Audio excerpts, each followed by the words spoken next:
Now, a very simple way to be able to adjust a SE Linux policy would be to use some of the Booleans. So let's take a look at this. SE Linux Booleans allow policies to be changed with simple on and off settings. We can list the Booleans with get se bool minus a.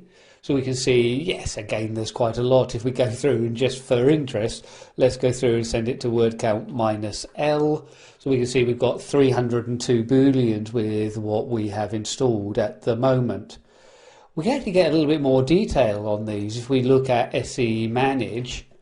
And if we go through and look at Boolean minus L, so you can see then when we go through here, we get a description. So we get the current state, we get the default state, and then we get a description that follows the name of the Boolean. So looking at the bottom entry there for the secure FTP daemon anonymous, right? Its default state, or its current state rather, is off. Its default is off, and it has a brief description of allow SFTP to anon-write. If we wanted to go through and look at a Boolean, so let's go through and look at something like get se bool, and if we go through and put, let's say, httpd underscore read underscore user underscore content, we'll be there in a moment if we can spell content. So we can see then that currently that is turned off.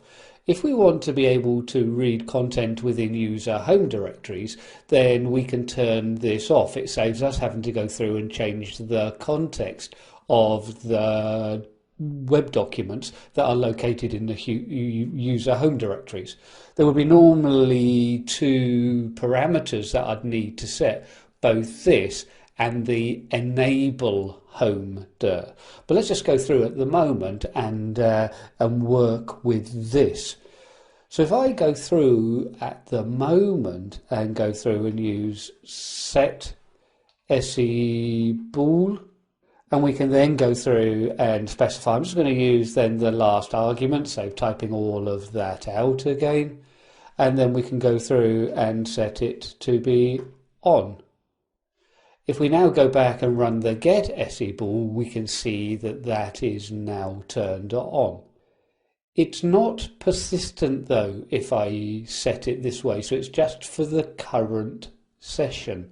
If we reboot the system, we're going to lose it, and we can kind of see this a little bit. If I use an ls-l to go through and take a look at the timestamp of /etc, we'll go through and look at the policy itself, so we can go through into targeted and then the policy directory. If we list that, we can see then that the policy was last updated then on November the 20th. So just changing it in memory has no effect on that policy. If we now go up though and make this permanent by using set se bool and minus capital P, this will take a little longer as well, as we've got to recompile the policy. But if I now go back and run the last ls command, we can see now that the last update time for the policy has changed, and we've gone through now put today's date and time as we've made a change to the policy. So the minus capital P is making it permanent. Just setting it without the P is just setting it in memory. Of course, I could always change this back if I didn't want it, so I could go through and make it permanent and change it back to off. Now, having seen how we can easily make changes to our policies using our Booleans, we also can work with ports in pretty much the same way. So let's take a look at this. Now we can move back to our se manage command. As we use port minus L, we can see then all of the SE Linux port types being listed here. So for pretty much each service, we will have a corresponding port. And of course, that can be a target, a resource like a file that people or services can use. If we want to go through and take a look, let's say at the SSH port, we can go through and say grep for the secure shell server. And we can see here that it's configured, or it's allowed to use port 22. I could configure the SSH server through the sshd_config. But if I did that and I didn't change this, then we wouldn't be able to start up our service. We would get permission denied. Even though the service would be running as root, we would get a permission denied as we tried to open up any port other than port 22. Now again, from a level of security, we might want to change the port, especially if this is public facing. It's certainly going to cut down on the amount of script kiddies that you're going to get trying to connect into your server. So if I wanted to say run it on port 2222, then I would have to go through and run se manage port, so it starts off the same way, and then we can go through and add in then for the type, and we can use an ssh_port_type, and we can then go through and add in -p for port, and we were saying 2222. Now we can then hit enter on that. You see there I've just made a slight typo. Let's just arrow up.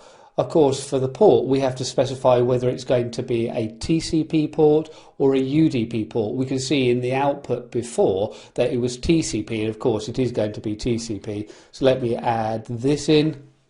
Hopefully you'll be a little bit more happy now. But again, it's going directly through to recompile the underlying policy. And again, if I go back and look at the last ls commands, !ls, remember, just going back through my bash history, looking for the last command that began with ls. So as we go through now, we can see it's still January 22nd, it's still the same day, but we've now gone through to 1312. So we've now gone through and written through to our policy.